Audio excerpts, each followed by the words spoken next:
کربلا میں نواسے رسول فرماتے ہیں، اے ظالموں، میں تمہارے رسول کا نواسا حسین ہوں۔ آج 10 محرم کے دن دنیاوی دولت کے لیے میرے عزیز و وقارب کو شہید کر دیا، میرے عباس کے بازو کاٹ لیے، میرے علی اکبر جو شب رسول تھا اس کے کلجی میں برچھی کو مار دیا، میرے 6 ماہ کے علی اصغر پہ بھی رحم نہ کیا، اس کو بھی تیر مار کے پیاسا شہید کر دیا۔ آج میں اس زمین و آسمان کے بیچ میں یہ اعلان کرتا ہوں کہ اگر اللہ مجھے 1000 زندگیاں دیتا، 1000 اکبر دیتا، 1000 اصغر دیتا تو میں سب اللہ کے دین پہ قربان کر دیتا اور میرے خون کا ذرہ ذرہ اللہ کے دین کی گواہی دیتا رہتا۔ طریق نے لکھا، فوج یزید اب زور زور سے ہنس رہی ہے، امام حسین کے خطبے کا مذاق اڑا رہے ہیں۔ اتنے میں عمر بن سعد کہتا ہے، حسین سے فردن فردن نہ لڑو کیونکہ یہ علی کا شعر ہے اور میں نے حسین کی جنگ دیکھی ہوئی ہے، اس کربلا میں کوئی بھی حسین کو ہرا نہیں سکتا۔ 700 کا لشکر حسین کے دائیں طرف سے اور 700 کا لشکر حسین کے بائیں طرف سے اکٹھا حملہ کریں۔ تاریخ نے لکھا، علی کے شیر نے ایسے ہی وار کیا کہ سب کے سب فنا ہو گئے۔ فوج یزید میں کوہرام برپا ہو گیا۔ جب یزید کے بڑے بڑے بہادر امام حسین کے ایک ہی وار سے فنا ہوتے تھے تو فوج یزید بھاگنا شروع ہو جاتی ہے۔ پھر عمر بن سعد کہتا ہے، اب لشکر سے حسین کو شہید کرنا ممکن نہیں، جاؤ خیاموں کو آگ لگا دو۔ بس کچھ ظالم خیام کو آگ لگاتے ہیں اور کچھ ظالم امام حسین علیہ السلام سے دور جا کر دور سے تیر، نیزے اور برچھیاں پھینکتے ہیں۔ تاریخ نے لکھا، امام حسین کبھی خیام کی طرف جاتے ہیں، کبھی میدان کی طرف آتے ہیں۔ پھر عمر بن سعد کہتا ہے، جس کے ہاتھ میں جو چیز ہے وہ حسین کو مار دے، جس کے پاس نیزے تھے اس نے نیزے مارے، جس کے پاس تلواریں تھی وہ دور سے تلواریں مارتا رہا، جس کے پاس تیر تھے وہ امام حسین کا نشانہ لے کر تیر مارتا رہا۔ تاریخ نے لکھا، جس کے پاس مارنے کے لیے کچھ نہ تھا وہ کربلا کی گرم زمین سے پتھر اٹھاتا اور امام حسین کو مارتا۔ امام حسین علیہ السلام آسمان کو دیکھ کر کہتے ہیں، اے اللہ، اس 3 دن کے پیاسے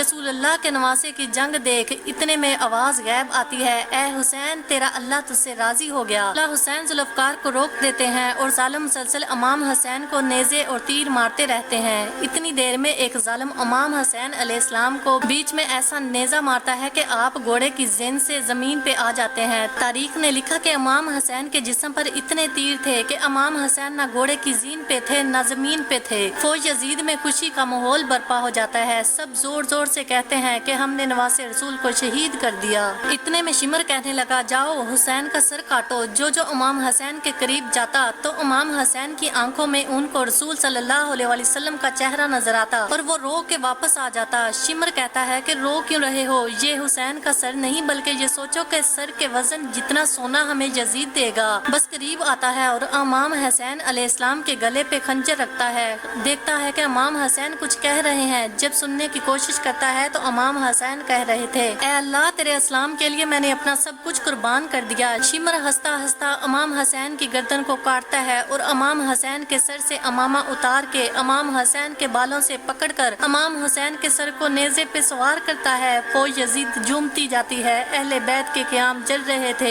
حال رسول صلی اللہ علیہ وسلم زمین پر بیٹھ کر رو رہی تھی۔ اتنے میں آواز آتی ہے، جاؤ لوٹو، سنا ہے کہ رسول اللہ صلی اللہ علیہ وسلم کے خاندان کے پاس کئی قیمتی سامان ہیں۔ بس خیام میں فوج جاتی ہے، کوئی رسول اللہ صلی اللہ علیہ وسلم کے امامہ لے جاتا ہے، کوئی مولا علی کی تلوار لے جاتا ہے، کوئی بیبیوں کے سروں سے چادریں چھین لیتا ہے، کوئی بی بی سکینہ کے کانوں سے بالیاں کھینچ لیتا ہے۔ اتنے میں آسمان رونے لگا، زمین تڑپنے لگی۔ امام سجاد نے جب دیکھا کہ زمین اپنی جگہ چھوڑ رہی ہے، آسمان پھٹنا چاہتا ہے، تو آپ نے سجدے میں سر رکھا اور اللہ کا شکر کرنا شروع کر دیا کہ اے اللہ، تیرا شکر ہے کہ تو نے آسمان پیدا کیا، اے اللہ، تیرا شکر ہے کہ تو نے زمین کو بچایا، اے اللہ، اپنی نعمتوں کو تمام نہ کرنا، ان تھوڑے سے انسانوں کی سزا آنے والی پوری انسانیت کو نہ دینا۔ امام سجاد سجدہ شکر کر رہے ہیں اور وہاں فوج یزید امام حسین کی لاش کو پامال کرنے کی تیاری کر رہی ہے۔ تاریخ نے لکھا کہ عرب کے گھوڑوں کی آنکھوں پر پٹی باندھ کے ان کو بھاری لوہے والی نال پہنائے گئے تاکہ امام حسین کے جسم اور ہڈیوں کو پامال کریں۔ کوئی کہتا کہ ہم جناب عباس کی لاش پر گھوڑے نہیں دوڑائیں گے کیونکہ ان کی والدہ ہمارے قبیلے سے ہے، کوئی کہتا کہ ہم علی اکبر کی لاش پر گھوڑے نہیں دوڑائیں گے کیونکہ اس کی والدہ ہمارے قبیلے سے ہے، کوئی جناب جون کی لاش لے گیا،